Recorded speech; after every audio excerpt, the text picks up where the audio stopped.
Hello. Okay. Hey everyone. So sorry about that. I think when I was setting up the new event, I accidentally pressed the wrong thing. Of course, that's me. That's Sarah B Calligraphy for you. So thank you so much for watching. Hi everyone. Make sure that you say hi in the comment box so that way I know that you're here. Awesome. Okay, so you want to learn how to easily put calligraphy into your InDesign files, whether it's for workbooks and whether you're wanting to hand out guides, and also if you want to just use this for your own stationery guide, as in for your clients, like a welcome package. So I am going to show you how to do that super easily. Okay, so what we want to do is I'm going to do my screen share right quick. Please let me know if something lags or if it's not going well. Just let me know, okay? Okay, I'm sharing. And now I have, let's see. Okay, now I have this crazy infinite view of my desktop, and I'm going to just hide that away a little bit. I have way too much on my stuff. Just please don't judge me. Okay, so what I'm going to do is actually go ahead and scan in my image. So what I'm using is just a very basic Epson 3520, I believe, all-in-one printer. So very basic. Let me just kind of make sure everyone's cool. I'm going back to, okay. So just let me know if anything goes wrong, please.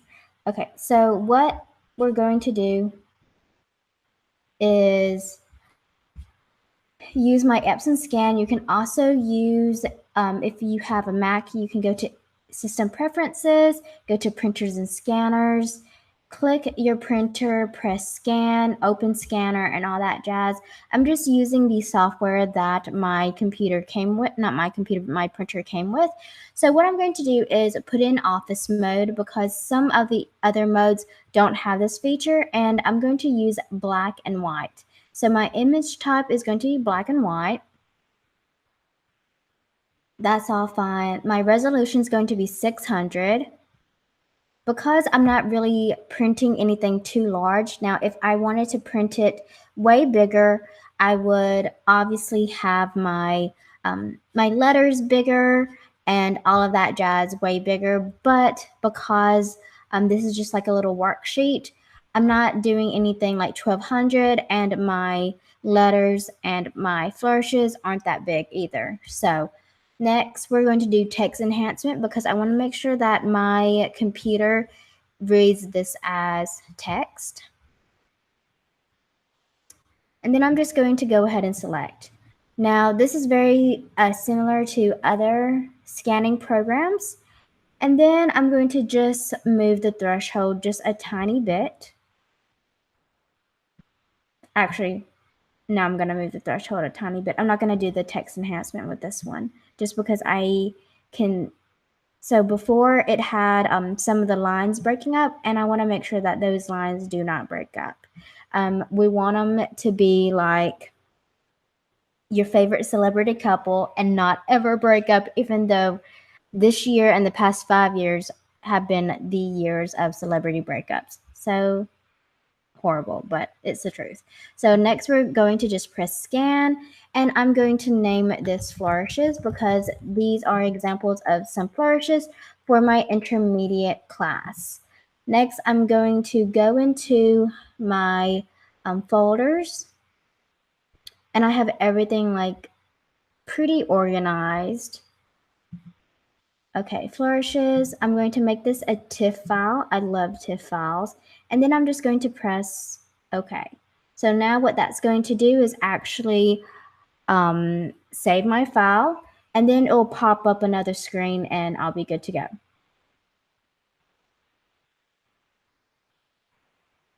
So we're waiting for that, and it shouldn't take too long.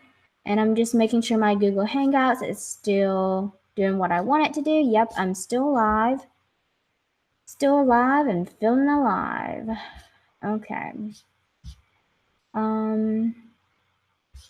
Okay. Next, I'm going to open up my Adobe Illustrator. Now, you may be thinking, okay, why are we opening up when Sarah, hello, I thought we were going to just use InDesign. Well, no, this is what is going to make your InDesign file so much easier to work with. So if I were to go into, this is my guide, by the way, and this is my Flourish Time page. If I were to just put this over into InDesign, I wouldn't be able to do too much of it. I don't even think you can image trace in InDesign. Let me look. Yeah, like, I don't even know what that means. Image something, image, what was that? No, I think image, yeah, like it only has image name. Like I don't really care about that. And look, I can't even, it's like just an image, so I can't really do anything with it. So I'm just going to delete that. I don't care about putting it straight into InDesign right now because I want to make this super quick and super easy. So I'm just putting my raw file, my TIFF file, into a blank Illustrator file. Now, I'm going to image trace it, and I'm going to look through some of my popular calligraphy presets and see which one I like the best. Okay, so I don't really like this one that much because there is some line breakage, like with this D and the C. So what I'm going to do is click over here and open up my image trace panel. And I'm going to try my other calligraphy thing. Now, I like this one way better.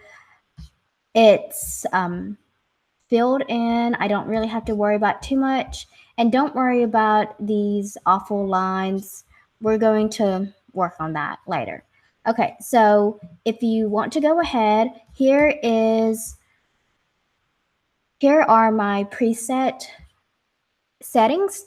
And so you can screenshot this, like just quickly screenshot it and use it for yourself later on.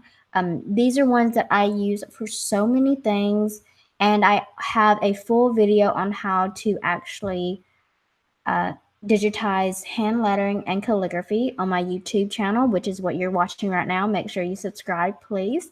And then I'm just going to exit out of this and press expand. So I'm pressing expand. Woohoo!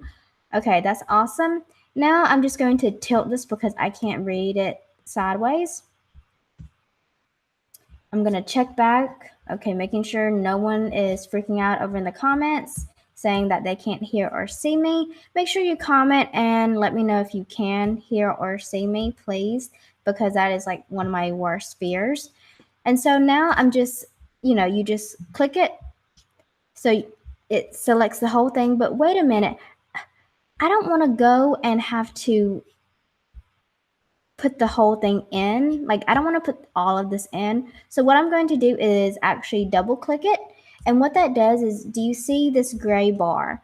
This means that we are in isolation mode. And so when you see the gray bar and you see the blue line, see, we're in layer 1 and we're in the first group. So this is considered a group. Whether it says it or not, it's a group.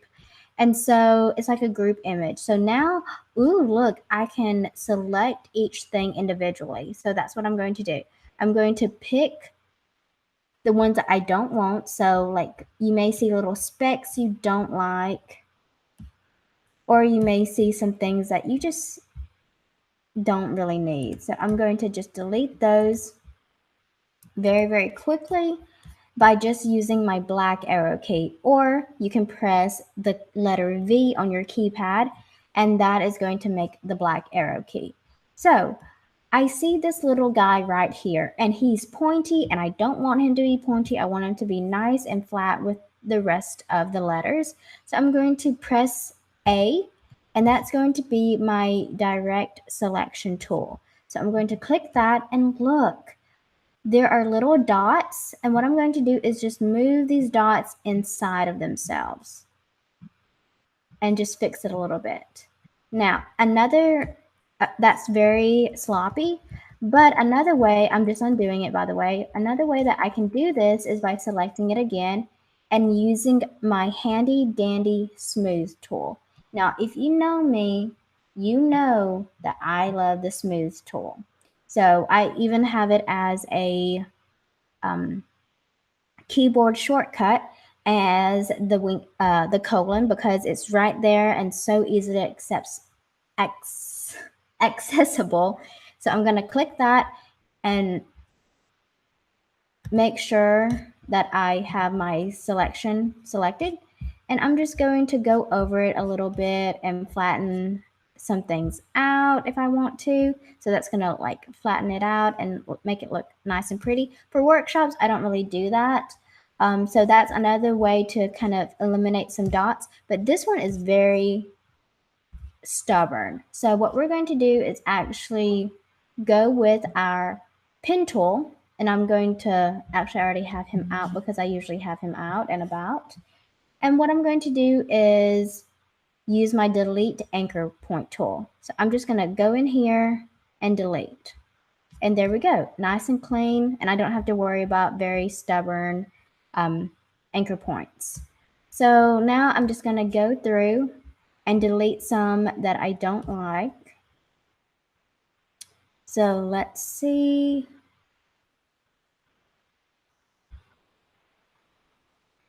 Yeah, I don't like that one.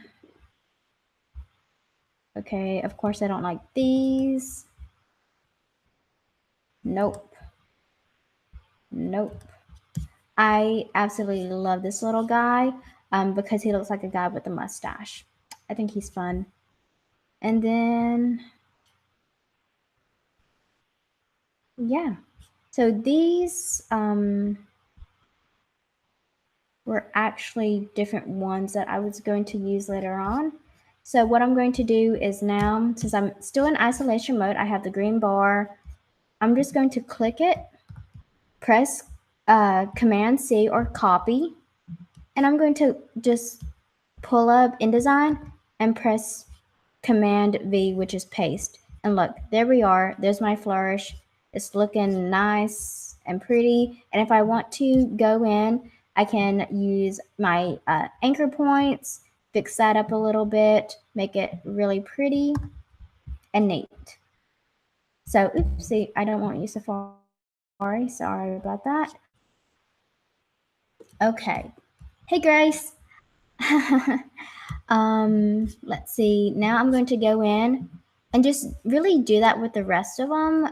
One thing you can do is just go ahead while we're still in isolation mode and just select all of the ones that we actually want. So I want these, and I want this little H over here. So what I did to select them was put my cursor, my black cursor, which is just the letter V if I wanted it to be selected, and hold it down. So drag and drop, or just click and drag, I mean, and then press shift and click that H because I don't want to select all of this right now. So I'm just going to press Command C, copy that, go into InDesign, delete this little guy. And then what I'm going to do is press Command V, which is paste. So there we go. There are my flourishes. Of course, I'm going to have to work on the actual layout part of this, but that's fine. And did you see what I just did? So right now it's all grouped together, and what I want to do is ungroup them. So you can either go to Edit, or is it Object? Yeah, Object, Ungroup, or you can press Shift Command G and ungroup them. And then now they're individuals and they can make up their own minds, vote for whoever they want to, and they're good to go. So I really like this method. I think it's so easy to do. And now I can just like move everything around on its own. and I don't really have to worry about too many things interfering with how I edit. So I'm in InDesign, and one awesome way to actually line everything up is by right now you may not have rulers, which were these lines up here, but to put those back on, put Command R, and there they are, which is kind of like a pun. So I'm just going to drag down and make some guidelines. And right now I'm going to be a little sloppy with them. Actually, that wasn't sloppy at all, but that's okay. And then I'm just going to move these down a little bit until they hit, and I'm moving only with my arrow keys, nothing fancy. And then just making sure that they are, actually, I want to delete this one, that they are nice and pretty. And I am really excited about this workshop. This is the first time I'm teaching anything like this, so I'm really, really excited. And I'm going to be talking more about workshops later on. So this is kind of an overview of a lot of the pages that I'm working with. Some of these are duplicates that I need to delete, and some of them are ones that I actually need to clean up. So, yep, my students are going to have a lot of fun, but honestly, we're not doing all of these. You know, I'm not teaching them how to do everything. This is more like for their own practice. I'm just teaching them kind of like the basics, and then they'll have that, and then they'll have the flourishes, and then we're actually mixing ink in class, and then I'm teaching them how to do addressing for envelopes. And this is the intermediate class, so we're really you know, kind of diving into some really fun things. Okay, so now what you can also do is select all of these by just clicking and dragging and actually going up here and aligning everything horizontally. Oopsie, maybe vertically. Yeah. And so now everything's kind of like on the same line. And then we're just going to move it back up to that. And I also see two little stragglers of dots that I'm going to delete. So I just selected those and I deleted them. Yay. Next, we're going to do the exact same thing over here. Of course, I'm going to have to go in and fix the spacing on this. But this is just a very quick and easy way to put your lettering into InDesign. You know, there's a ton of different ways, but you saw how quick this was. And this was actually me like explaining it. So imagine me like not explaining it. So it'd be very, very quick for everyone. So anyways,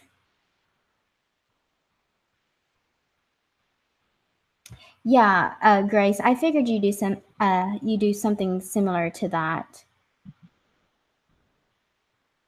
Okay, now I'm pretty, oh, yeah, my ugly face. I'm just kidding.